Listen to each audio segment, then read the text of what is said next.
Good afternoon. Assalamu alaikum.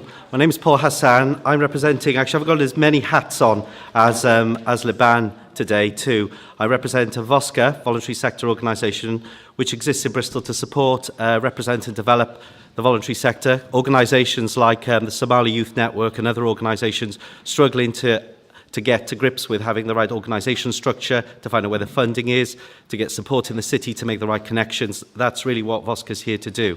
With my second hat on, I'm one of the directors of Ujima Radio. Put your hands up if you haven't heard of Ujima Radio. If you haven't heard of Ujima Radio. Right. If you haven't. Great, that means everyone in the room has heard of Ujima Radio. That's fantastic. We've got 24,000 listeners, primarily in the inner city.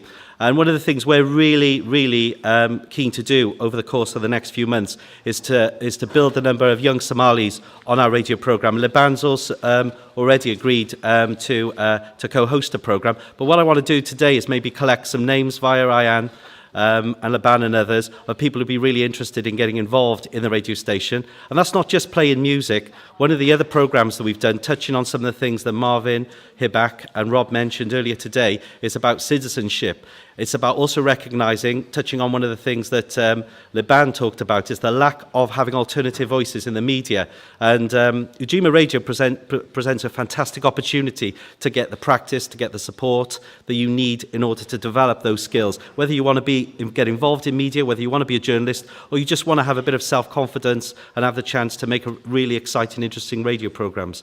We ran a course last year called Citizen Journalism, where you had young people with no background whatsoever in politics or understanding how the city worked.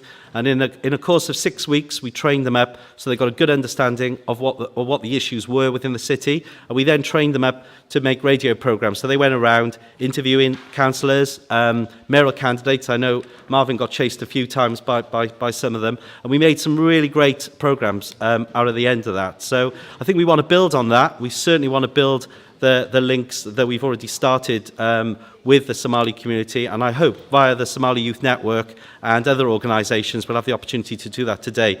I would speak for another 30 minutes, but I realise that I'm the last speaker and lunch is waiting. I know it's always very dangerous to stand in front of a hungry audience. So thanks very much for listening. I look forward to talking to you more over the break, and best of luck with the next steps of the organisation. Thank you.